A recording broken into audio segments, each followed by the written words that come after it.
ये है India's new smoke city. एक बड़ा कचरे का पहाड़, चारों तरफ कचरा, साल भर जलती हुई आग और उसका धुआं। ब्यूटीफुल ना? नहीं, क्या बात कर रहे हो? आपको पसंद नहीं आया?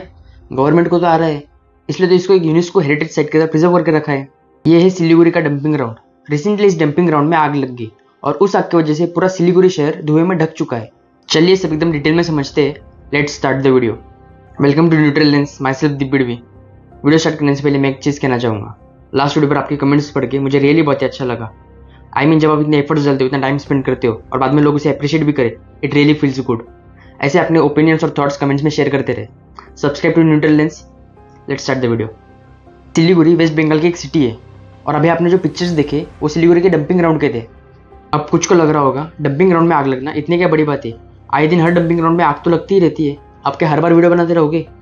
वेट, मैं अभी समझाता हूँ ये इशू इतना कंसर्निंग क्यों है। बहुत से लोग लैंडफिल्स और डंपिंग ग्राउंड में कंफ्यूज होते हैं। लैंडफिल एक ऐसी जगह है जहाँ एकदम सिस्टमेटिकली गार्बेज को सेग्रीगेट किया जाता है और प्रोसेस किया जाता है, और अगर गार्बेज बायोडिग्रेडेबल हो तो उसका फर्टिलाइजर तक बना जाता है। यानी आप समझ सकते हो एक ऐसी एरिया जहाँ गार्बेज को प्रॉपरली ट्रीट किया जाता है। एंड डंपिंग ग्राउंड इसका एग्जैक्ट अपोजिट है। डंपिंग ग्राउंड एक ऐसा एरिया है जहाँ बस जाकर कचरा फेंक दिया जाता है और इस कचरे के पीछे कोई प्लानिंग नहीं होती, नथिंग। वहाँ बस कचरा वैसे ही पड़ा रहता है। अगर डंपिंग ग्राउंड भरने लग जाए तो वर्कर उस कचरे को ट्रीट करने की जगह उसमें आग लगा देते हैं। और मोस्ट प्रॉब्ली अभी जो सिलीगुड़ी के डंपिंग ग्राउंड में आग लगी है ये उसी का नतीजा है, क्योंकि कई बार क्या होता है आग आउट ऑफ कंट्रोल हो जाती है और स्प्रेड होने लगती है। पर इस लापरवाही की वजह से वहाँ आसपास रहने वाले लोग भुगत रहे। एंड ऑब्वियसली यहाँ कोई मिलीनियर्स बिलीनियर्स तो रहते नहीं होंगे। यहाँ वो लोग रहते हैं जिनकी रोज़मर्रा की ज़िंदगी इसी कचरे पर निर्भर है, और उन्हें क्या पता सालों से यही कचरा उन्हें धीरे धीरे करके मार रहा है। अगर 2 सेकंड के लिए भी हमें कचरे के पास से गुजरना हो तो हम लोग अपनी नाक ढक लेते हैं। सोचो, ये लोग सालों से वही रहते हुए आ रहे हैं। Sahabuddin has lived and worked at Balswell all his life. अब क्या करूँ, अब ना माँ बाप तो अपना ज़िंदगी हमारा बनाया ही नहीं, ठीक है। 1984 से मेरा यहाँ ये मेरे 2 भाई का जन्म है। यहाँ का पैदाशी मैं, इसी यहाँ का पैदाशी मैं हूँ, ठीक है, इसी जगह का। अभी फैले हुए आग के धुएं की वजह से वहाँ पल भर तक रुकना भी मुश्किल है, पर लोगों के पास दूसरा कोई ऑप्शन ना होने की वजह से उन्हें वही रहना पड़ता है। और ये आग साल भर जलती ही रहती है जब तक बारिश न गिरे, पर जैसे ही बारिश का पानी सूख जाता है आग फिर से तेज हो जाती है। सांस नहीं ली जा रही, आंखों में जलन इतनी हो रही है कि आदमी बस मजबूरी है, घर तो छोड़ ही सकते हैं हम। उसकी लाइफ तो समझिए बहुत ही नर्क लाइफ है। और हाँ, ये कहानी अकेले सिलीगुड़ी की नहीं है। दिल्ली में 8th wonder of the world भी है, गाजियाबाद लैंडफिल्स। इसके बस नाम में लैंडफिल है, इसे यूज़ पूरी तरह डंपिंग ग्राउंड की तरह करते हैं। सोचो एक डंपिंग ग्राउंड जिसकी हाइट कुतुब मीनार से भी ऊंची हो। यहाँ भी स्टोरी सेम ही है, आए दिन इस लैंडफिल में भी आग लगी रहती है। पर बात एयर पोल्यूशन की नहीं है, बात है यहाँ रहने वाले जिंदगियों की। इस कचरे के धुएं की वजह से यहाँ आसपास रहने वाले लोगों को रेस्पिरेटरी डिजीज हो रही है, और यही डिजीज आगे चलकर इनके बच्चों में भी इनहेरिट हो सकती है।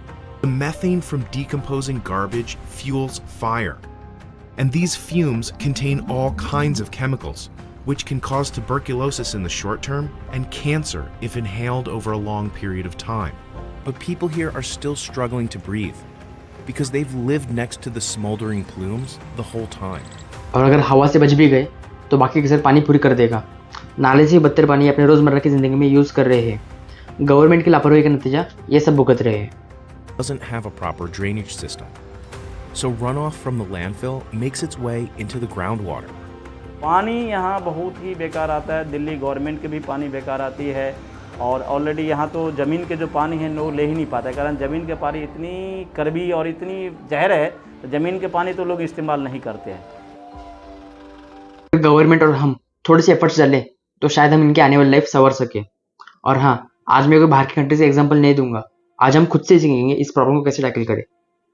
मैसूर एक बेस्ट एग्जांपल है, किस तरह अगर गवर्नमेंट और सिटीजन एक साथ मिलकर काम करें तो इस गार्बेज की प्रॉब्लम टैकल किया जा सकता है।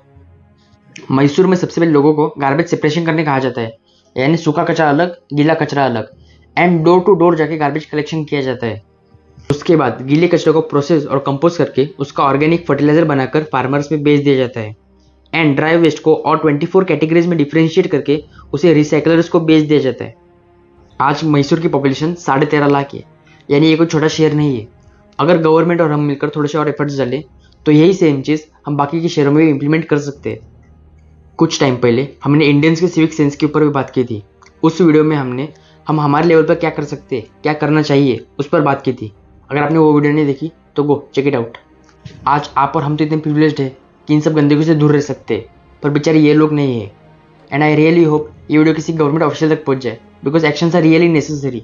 वरना वो दिन दूर नहीं जब ये सारा धुआं हमारे घरों तक भी पहुंच जाएगा। ऑलरेडी सिलीगुड़ी अपने पुअर मेंटेनेंस की वजह से ये सब कुछ फेस कर रहा है। काम ही यही है, ये तो होते जलता ही रहता है, कभी पत्थर आके गिर रहा है, कभी आग जल रही है, तो ऐसा तो चलता ही रहता है। इतना मेहनत है बाबूजी, अब हम कहाँ करें, हमारे बात तो कोई सुनवाई नहीं है। इस ज़माने में वही तो बात है ना, जिसका पैसा है उसी का वोट है, जिसका पैसे नहीं है उसका कुछ नहीं है इस दुनिया के। हो सकती है, पर क्या करें, इतना मजबूरी है तो चलाना ही पड़ेगा। बेकार है भाई साहब, ये ज़िंदगी तो बेकार है, फिर भी इंसान क्या करे, पेट से पालना है। हम इंडियंस एक ऐसे लाइफस्टाइल के आदी हो चुके हैं जो बाकी कंट्रीज के लिए बहुत ही अनकॉमन है, और यही चीज़ हमारे एनवायरनमेंट, इनफैक्ट हमारे टूरिज्म तक को इफेक्ट कर रहा है। स्मॉल चेंजेस ही बिग इम्पैक्ट ला सकते हैं। आई होप मैं आप तक मैसेज पहुंचा पाया। अगर आपको वीडियो अच्छी लगी हो तो शेयर करें, subscribe to neutral lens. See you in the next video, bye.